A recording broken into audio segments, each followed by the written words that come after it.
হিজাব করার জন্য আরং নাকি চাকরি দেয় না, এরকম একটা নিউজ আমরা পাই। এই নিউজটা পাওয়ার পর এটাকে আমরা খোঁজ খবর নিতে পেরেছি এবং কেন এটা সত্যতা যাচাই করার চেষ্টা করেছি। আর যদি এটা আসলেই হয়ে থাকে তাহলে কি আমাদের এসি রুমে বসে এটা শোনার উচিত নাকি আমাদের কিছু করা উচিত? ছেলেকে আরং চাকরি দেয় না দাঁড়িয়ে রাখার জন্য আমাদের কি কিছু করা উচিত ছিল? আমরা কি কিছু করেছি? তাহলে ট্রান্সজেন্ডার নিয়ে কেন আমরা কথা বলছি যেখানে আমরা নিজেরাই কিছুটা ট্রান্সজেন্ডার হয়ে যাচ্ছি? এখন শুধু আমাদের একটা পরিচয়, আত্মপরিচয়, কারণ আমাদের এই আত্মপরিচয় ধ্বংস করার চেষ্টা করছে তারা। আমাদের এক আত্মপরিচয় একটাই, সেটা হচ্ছে আমরা এক উম্মাহ।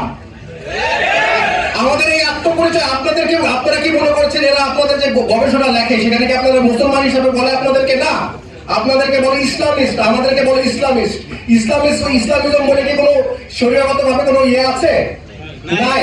আমরা ইসলামিস্ট না, আমরা কখনো ইসলামিস্ট হব না। আমাদের এক আইডেন্টিটি, আমাদের আইডেন্টিটি হচ্ছে আমরা উম্মার এক অংশ, আমরা এই উম্মার মুসলমান। আমাদের আইডেন্টিটি হচ্ছে এটা।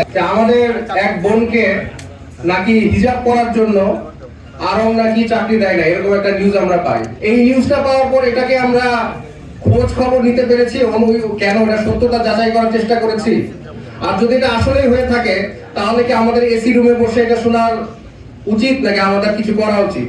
আমরা বেশি কথা বলতে জানি, কাজ কম করতে জানি।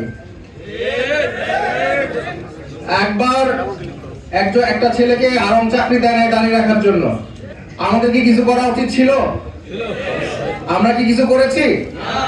তাহলে ট্রান্সজেন্ডার নিয়ে কেন আমরা কথা বলছি যেখানে আমরা নিজেরাই কিছুটা ট্রান্সজেন্ডার হয়ে যাচ্ছি?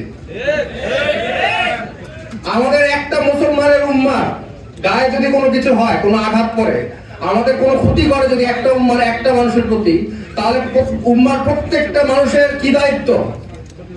প্রতিবাদ করা দায়িত্ব। আমরা কিন্তু অনেক ক্ষেত্রে করি না।